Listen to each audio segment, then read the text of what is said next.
Hey folks, what's going on? I wanted to make a little video about some of the things that I think are really cool about the ASM Hydrasynth. And there's a lot of stuff about this instrument that is freaking me out and I love it. But I'm going to just talk about two things today. So the first one is not an uncommon thing amongst wavetable synths, but the way that it's done on this is a really cool thing. What it allows you to do while you're playing is it allows you to sweep through all of the waveforms in memory as you're playing. So this is something that I first saw on the Microwave XT, and that's why that's one of my favorite synthesizers too. The Studio Logic Sledge does it, a couple other instruments do it, but I really like the way it's done on here. And you can control it with LFOs or envelopes or all different kinds of modulation, the ribbon, poly aftertouch, which is really cool because then you get a different sound under each finger, which is mind-blowing.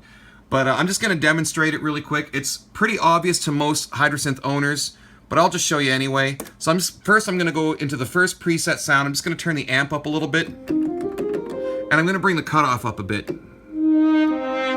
Okay, so from the home screen, the first macro that's programmed is wave. So this is just the wave number, and you can go through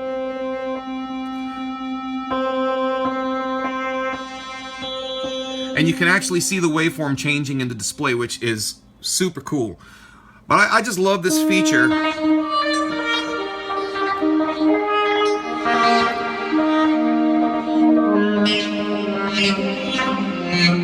And depending on where you're playing and the filter settings and, you know, the high or low on the keyboard, you get all these really cool sweet spots.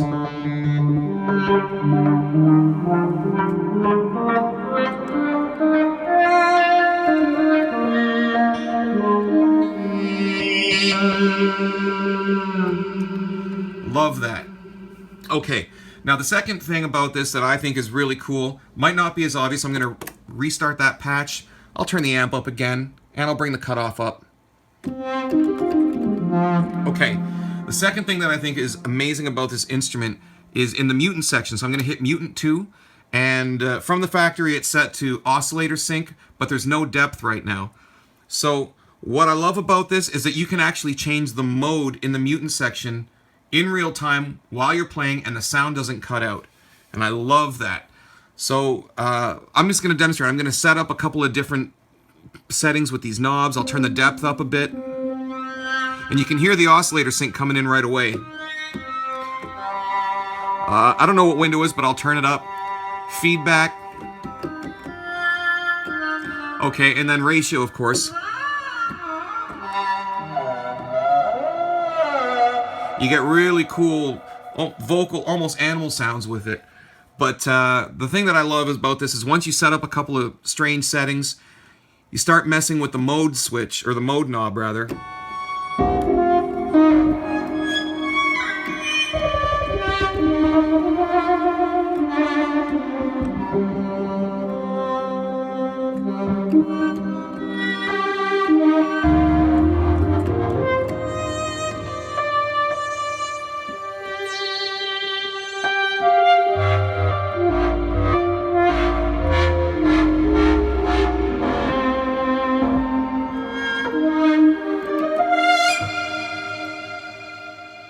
I love that.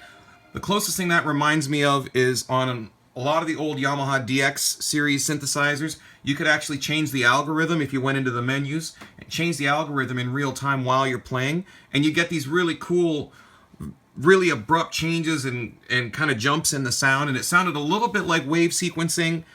It was super cool and I loved it. Later on instruments like the DX7-2, they had, like the DX7-2D had a couple of control sliders, and you could assign one, say, to algorithm, and the other one to, like, the tuning of one of the operators. And you can get all kinds of cool sweeps on a DX7 like that. And that's what this reminds me of, only this is even cooler. And we've got filters, and it sounds better, and all kinds of stuff. So that I thought was really great. And, of course, with the depth control, you could have it just be a little texture in the background. Or it could just take over.